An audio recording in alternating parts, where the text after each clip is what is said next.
Hello student, स्वागत है आपको आज हमारे नए सेशन में। मैं हूं धीरज कुमार। मैं आप लोगों को आज फिजिक्स का मानव नेत्र चैप्टर लेकर के आया हूं, जिसमें हम लोग आज दृष्टिदोष के बारे में पढ़ेंगे। दोस्तों, ये बहुत इंपॉर्टेंट टॉपिक है और बोर्ड के एग्जाम में इससे जरूर 2 से 4 नंबर आपको देखने को मिलेगा। और आइए दोस्तों, हम इसको समझते हैं, ध्यान से समझिएगा। फर्स्ट है कि आप सब जानते हैं कि मानव नेत्र का हमारे शरीर में कितना बड़ा महत्व है।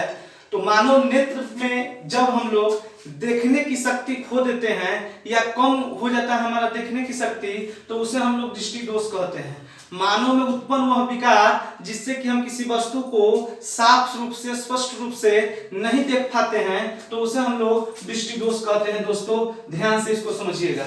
3 तरह के दृष्टि दोष होता है दोस्तों। फर्स्ट है निकट दृष्टि दोष, सेकंड है दूर दृष्टि दोष और थर्ड है जरा दृष्टि दोष या जरा दूरदर्शिता। इसको समझिए दोस्तों। फर्स्ट है निकट दृष्टि दोष। निकट दृष्टि दोष में दूर की वस्तु को हम लोग नहीं देख पाते हैं। फिर से समझिएगा, इसमें अपोजिट होता है दोस्तों, इसको ढंग से समझिएगा। निकट दृष्टि दोष जो है, इसमें दूर के वस्तु को हम लोग नहीं देख पाते हैं और इसके लिए हम लोग अवतल लेंस के बने चश्मे का उपयोग करते हैं।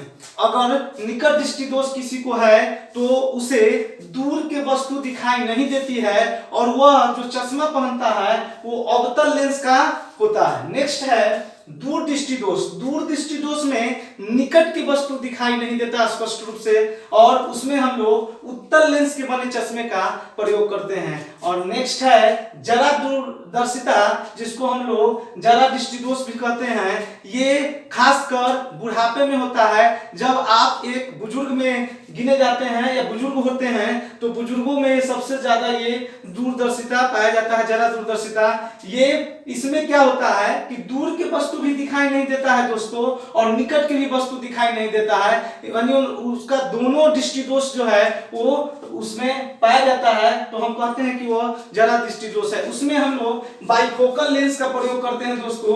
बाइफोकल लेंस, इसमें दोनों लेंस लगे होते हैं, उत्तल लेंस भी लगे होते हैं और अवतल लेंस भी लगे होते हैं। और इसमें नेक्स्ट है दोस्तों, ध्यान से समझिएगा कि समान आंख का निकट बिंदु क्या है, यानी कितना नजदीक तक कोई वस्तु अगर हम ले जाएंगे तो हम उसको स्पष्ट रूप से देख सकते हैं, तो वह है 25 सेंटीमीटर दोस्तों। 25 सेंटीमीटर से ज्यादा नजदीक किसी भी वस्तु को हम ले जाएंगे तो हम अपने आंखों से उसको स्पष्ट रूप से नहीं देख सकते हैं। और नेक्स्ट है समान आंख के लिए दूर बिंदु कहां है, तो उसको अनंत माना जाता है। साफ तौर पर आपको वस्तुनिष्ठ प्रश्न में या ऑब्जेक्टिव क्वेश्चन में पूछा जाएगा कि समान आंख का निकट बिंदु क्या है, तो ऑप्शन में आपको 25 सेंटीमीटर उसको में टिक आउट कर देना है। नेक्स्ट है कि आंख में और क्या सबसे इंपॉर्टेंट चीज जानना है कि आंख में कौन लेंस लगा हुआ रहता है, किस लेंस का आंख में उपयोग होता है, तो आंख में उत्तल लेंस का उपयोग होता है दोस्तों।